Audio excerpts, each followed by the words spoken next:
عرب تاجر جب اپنے تجارتی سفروں میں مختلف لوگوں سے ملتے تو اسی طرح بعض عربوں نے یہودیوں سے اس قصے کو سنا اور اس کے بعض حصے سنے تو ان کے ذہن میں حضرت یوسف کا نام تھا. تو واپس آ کر انہوں نے نبی صلی اللہ علیہ وسلم سے سوال کیا کہ کیا آپ یوسف کے قصے کے بارے میں کچھ جانتے ہیں؟ اگرچہ انہوں نے یہ سوال تمسخر کے انداز میں کیا تھا، آپ کو جج کرنے کے لیے کیا تھا کہ بھلا دیکھتے ہیں آپ کتنے سچے نبی ہیں، آپ کو پتا ہے یا نہیں پتا، آپ کو دنیا کی تاریخ کا کچھ علم ہے یا نہیں، لیکن اللہ سبحانہ وتعالیٰ نے قصے کو اس انداز میں بیان کیا کہ وہ قصہ خود انہی پہ چسپاں ہو گیا. تو آگے ہم دیکھیں گے کہ کس طرح قصہ یہاں سے شروع ہوتا ہے. اذ قال یوسف لأبیہ، جب یوسف علیہ السلام نے اپنے والد سے کہا، یعقوب علیہ السلام، یا ابتی، اے میرے ابا جان.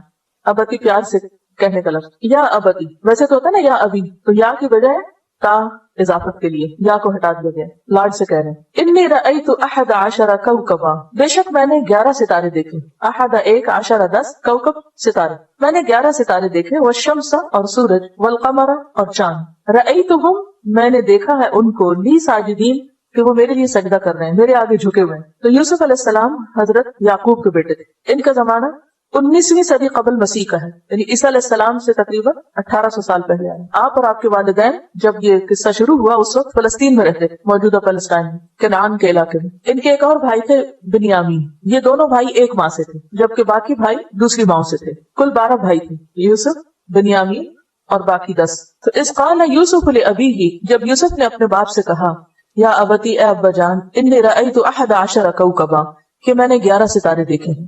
والشمس والقمر رأیتهم لی ساجدین، اور سورج اور چاند میرے لیے سجدہ کر رہے ہیں. اور سورج اور چاند سے مراد باپ اور ماں ہے، اور 11 ستاروں سے مراد 11 بھائی ہیں ان کے.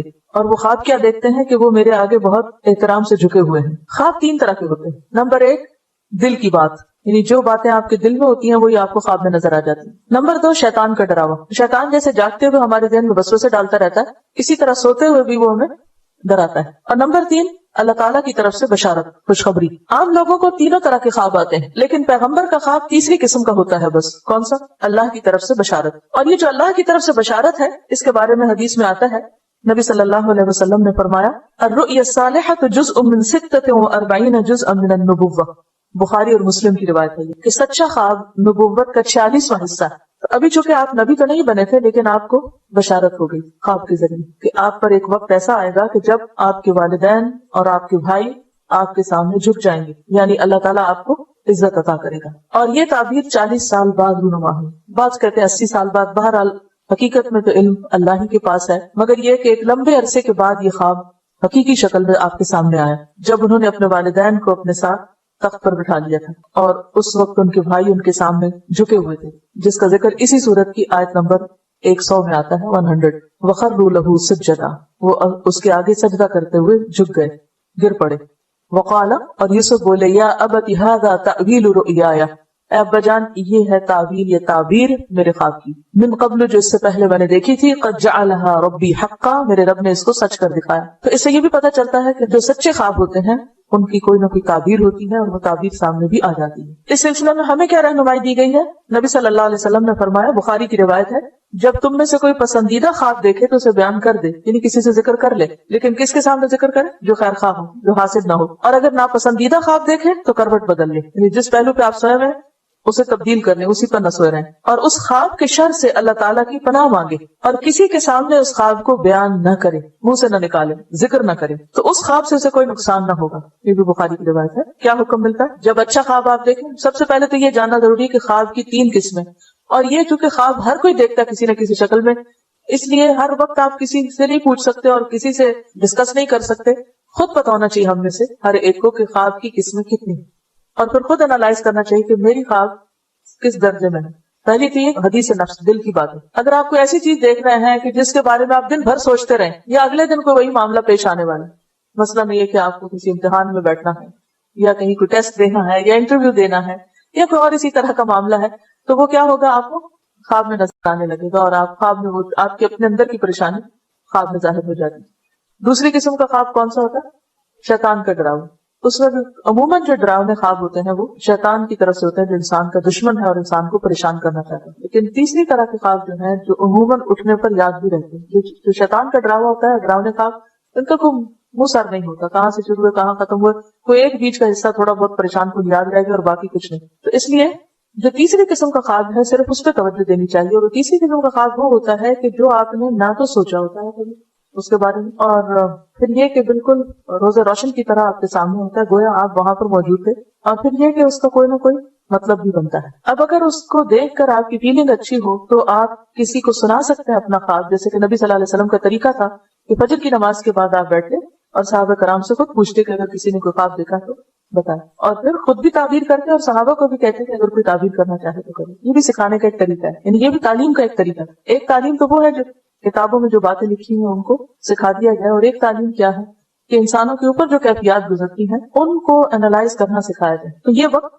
وہ وقت ہوتا تھا جس میں آپ صحابہ کرام کی دل کی باتیں سنا کرتے تھے اور اس وقت ان کو رہنمائی دیا کرتے تھے. اب اس صورت میں اگر خواب اچھا ہے اور جس کو آپ سنا رہے ہیں وہ آپ کا خیر خواہ ہے تو کوئی حرج نہیں، لیکن اگر آپ سمجھتے ہیں کہ کوئی شخص ایسا ہے جو آپ کا رائول ہے مثلا کسی بھی اعتبار سے، بعض اوقات ہسبینڈ وائف بھی رائول ہو سکتے ہیں، بعض اوقات بہن بھائیوں میں، جیسے اس قصے میں آپ دیکھیں گے تو بہن بھائیوں میں محبت بھی ہوتی ہے اور بہن بھائیوں میں حسد بھی بہت ہوتا ہے، خون کے رشتے. تو ایسی صورت میں خواب نہ سنائے جائے. اسی لیے آپ دیکھتے ہیں کہ یعقوب علیہ السلام اپنے بیٹے کو کہتے ہیں کہ خواب مت سنانا بھائیوں کو، ورنہ ایسا نہ ہو کہ تجھے نقصان پہنچائے. اور پھر یہ کہ اگر خواب پریشان کن ہے، یعنی مطلب آپ کو سمجھ میں آ رہا ہے، کیونکہ ہوتا یہ کہ جو اچھا خواب ہوتا ہے اس کے دیکھنے پر جب آپ اٹھتے ہیں تو دل کے اندر ایک اطمینان سا ہوتا ہے، خوشی سی ہوتی ہے، اور جو برا خواب ہوتا ہے اس کے دیکھنے پر آپ کے اندر ایک پریشانی سی ہوتی ہے. تو اب ہوتا کیا ہے، ہماری عادت یہ ہے کہ جب کسی بات میں ہم پریشان ہوتے ہیں تو فوراً جو راستے میں نظر آئے اسے کھڑے ہو کے سنانے لگتے ہیں، اور سننے والے بھی اپنے آپ کو علامہ سمجھتے ہوتے ہیں اور مفتی اعظم، فوراً فتویٰ دے دیتے ہیں کہ اس کا یہ مطلب بنتا ہے، فوراً تعبیر کر کے سنا دیتے ہیں. صرف اس کو نہیں سناتے، 10 اور کو بھی سنا دیتے ہیں، فلاں نے یہ خواب دیکھا اور اس کا یہ اور یہ مطلب بنتا ہے. ان سب معاملات میں بے حد احتیاط کی ضرورت ہے، کیونکہ حدیث میں یہ بھی آتا ہے جب تک خواب کی تعبیر بیان نہ کی جائے تو وہ ایسے ہے جیسے پرندے کے پاؤں پر ہو. پرندے کے پاؤں کے اوپر یعنی پرندے کا پاؤں کہاں ہوتا ہے؟ ہوا میں. جب اڑ رہا ہوتا ہے تو پرندے کا پاؤں ہوا میں ہی نہیں، معلق ہے، وہ ہے اوپر، ہمارے سے اوپر ہوتا ہے نا پرندے کا پاؤں، یعنی وہ ابھی اترا نہیں ہوتا، نازل نہیں ہوتا، واقع نہیں ہوتا. جب خواب کی تعبیر بیان کر دی جائے تو وہ وقوع پذیر ہو جاتا ہے، نہیں پرندہ نیچے آ جاتا ہے اور وہ ہو جاتا ہے ویسا. تو اس لیے اس معاملے میں بے حد احتیاط کرنا چاہیے کہ سوائے اپنے قریب ترین لوگوں کے جن پر آپ اعتماد کرتے ہوں واقعی خواب نہ سنائیں کسی برا خواب خاص طور پر. اس صورت میں پھر کیا کرے انسان؟ دل کی پریشانی کا علاج کیا ہو؟ کیونکہ آپ پریشان تو نہیں سارا دن رہنا، کیونکہ جب ایک بات ہے آپ نے دیکھی ہے اور آپ پریشان ہیں اور آپ کسی سے ذکر بھی نہیں کرنا چاہتے کہ معلوم نہیں سامنے والا کیا بول دے، کیونکہ آپ اسے یہ تھوڑی کہیں گے اچھا میں خواب سناؤں گا پر چپ رہنا تم، کیونکہ اگر آپ خود چپ نہیں رہے تو وہ کیسے چپ رہے. تو ایسی صورت میں آپ پھر اللہ کی طرف رجوع کریں اور دعا پڑھیں. ایاک نستعین کتاب ہے نا، اس میں برا خواب آنے کے اوپر دعا بھی موجود ہے. ویسے بھی رات کو سوتے ہوئے اگر وحشت ہو، خوف ہو، اس وقت بھی دعا پڑھی جاتی ہے، اعوذ بکلمات اللہ التامۃ من غضبہ وعقابہ وشر عبادہ ومن ہمزات الشیاطین وان یحضرون. میں اللہ تعالیٰ کے تمام کلمات کے ساتھ اس کے غضب، عذاب اور بندوں کے شر سے پناہ چاہتا ہوں، اور شیطانوں کے وسوسوں، نیز اس بات سے کہ وہ شیطان میرے قریب آئے. ایک یہ دعا. لیکن برا خواب آنے کی دعا کیا؟ اللہم انی اعوذ بک من عمل الشیطان وسیئات الاحلام فانہا لا تکون شیئا. اے اللہ میں اپنے آپ کو تیری پناہ میں دیتا ہوں شیطان کے عمل سے اور برے خوابوں سے، کیونکہ وہ کوئی حقیقت نہیں رکھتے. یعنی انسان ان کو خود نگیٹ کرے کہ اللہ اگر کوئی چیز ایسی ہے بھی تو میری حفاظت کر، ورنہ یہ ہے کہ میرے دل سے اس کا خیال چلا جائے، کیونکہ خواب تو خواب ہی ہے نا، خیال ہے، ابھی اس کی حقیقت تو نہیں جب تک کہ وہ واقع نہ ہو جائے. اسی طرح ایک اور دعا بھی ہے، اعوذ بکلمات اللہ التامات التی لا یجاوزہن بر ولا فاجر من شر ما ينزل من السماء وما يعرج فيها ومن شر ما ذرأ في الارض وما يخرج منها ومن شر فتن الليل وفتن النهار ومن شر طوارق الليل والنهار الا طارقا يطرق بخير يا رحمن. میں اللہ تعالیٰ کے ان تمام کلمات کے ساتھ پناہ چاہتا ہوں جن سے نہ تو کوئی نیک بڑھ سکتا ہے اور نہ کوئی برا شخص، یعنی اچھا کرنے والا بھی اس سے آگے نہیں جا سکتا اور برا کرنے والا بھی. ہر اس چیز کے شر سے جو آسمان سے اترتی اور جو آسمان کی طرف چڑھتی، اور اس چیز کے شر سے جو زمین میں پیدا ہوتی اور جو اس سے باہر نکلتی، نیز رات اور دن کے فتنوں اور حادثات سے پناہ چاہتا ہوں. البتہ جو حادثہ بہتری کا باعث ہو وہ بہتر ہے اے رحم فرمانے والے. کیونکہ بعض واقعات زندگی میں ایسے ہوتے ہیں کہ جو انسان چاہتا تو نہیں لیکن اسی میں انسان کے لیے کچھ بھلائی ہوتی ہے. عسیٰ ان تکرہوا شیئا ویجعل اللہ فیہ خیرا کثیرا. اس مفہوم میں قال کہا کس نے؟ یعقوب علیہ السلام نے. یا بنی اے میرے بچے، لا تقصص رؤیاک نہ تم بیان کرنا اپنے خواب کو، علی اخوتک اپنے بھائیوں پر، اپنے بھائیوں کے سامنے اپنا خواب نہ بیان کرنا. ایک ہوتا ہے رؤیا الف کے ساتھ اور ایک ہوتا ہے رؤیا گول تا کے ساتھ. رؤیا ہوتا ہے گول تا کے ساتھ آنکھوں سے دیکھنا، اور رؤیا خواب میں دیکھنا.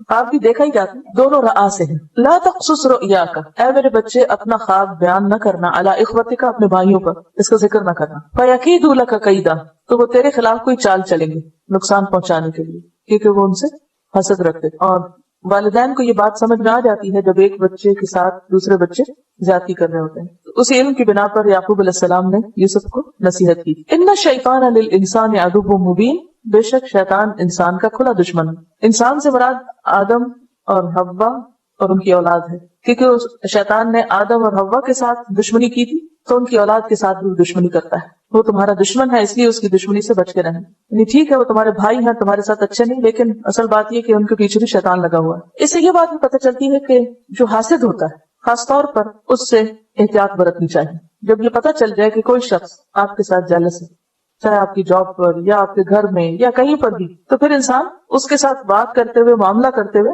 محتاط رہے. اور اس میں ایک تعلیم یہ دی گئی ہے، صحیح الجامع کی ایک حدیث ہے کہ نبی صلی اللہ علیہ وسلم نے فرمایا استعینوا علی انجاح حوائجکم بالکتمان، اپنی حاجات کی تکمیل میں خاموشی سے کام لو، یعنی چھپا کے کام کرو. کچھ منصوبے اگر بناؤ تو ان کو وقت سے پہلے اعلان نہ کرو. فإن كل ذی نعمت محسود، کیونکہ ہر صاحب نعمت حسد کیا جاتا ہے. جس شخص کو بھی کوئی نعمت ملتی ہے تو اس سے حسد ضرور ہوتا ہے. بعض لوگ اپنا حسد ظاہر کر دیتے ہیں اور بعض ظاہر نہیں کرتے. بعض لوگ آپ کے دوست بنے رہتے ہیں حالانکہ وہ آپ کے حاسد ہوتے ہیں، ان کی دشمنی نظر نہیں آتی، لیکن شیطان چونکہ دشمن ہے اس لیے کچھ نہ کچھ ان کے ذریعے نقصان پہنچاتا رہتا ہے.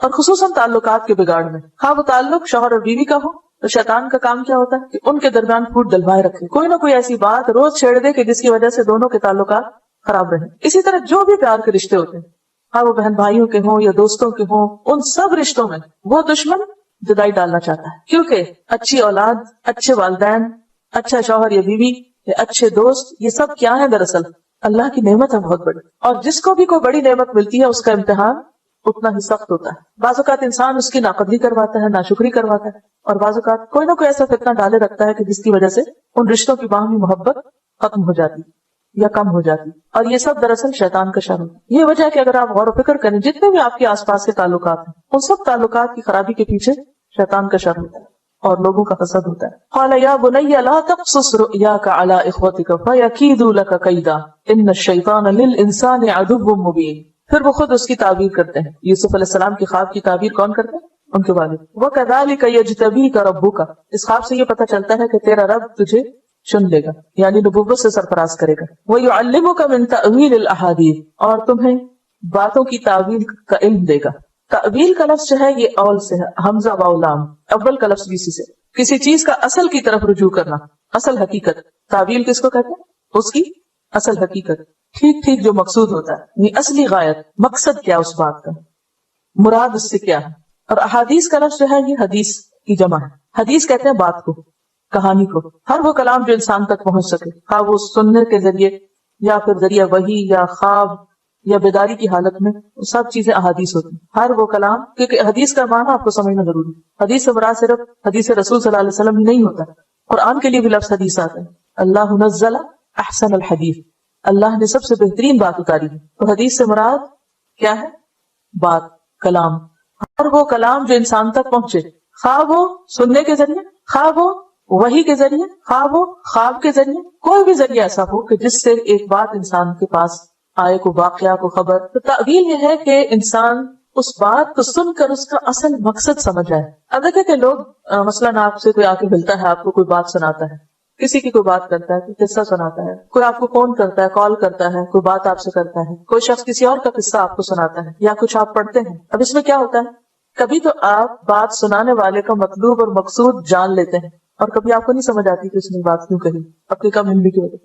لیکن کچھ لوگ دوسروں کے مقابلے میں اس میں بہت اچھے ہوتے ہیں. مثلاً ایک مجلس کے اندر ایک بات کہی جاتی ہے لیکن ہر شخص اس کو کس طرح لیتا ہے؟ اپنی عقل سمجھ کے مطابق. کچھ لوگوں کی عقل گہری ہوتی ہے، سمجھ یعنی کھارو ہوتے ہیں، وہ بات کی تہ تک پہنچ جاتے ہیں کہ کہنے والے نے بات کہی کیوں ہے، کس مقصد سے کہی، اور یہاں اس بات کے کہنے کا کیا مطلب، اور اس وقت اس کو کہنے سے کیا مراد اور مطلوب ہے، اور اس انداز میں کیوں کہا گیا.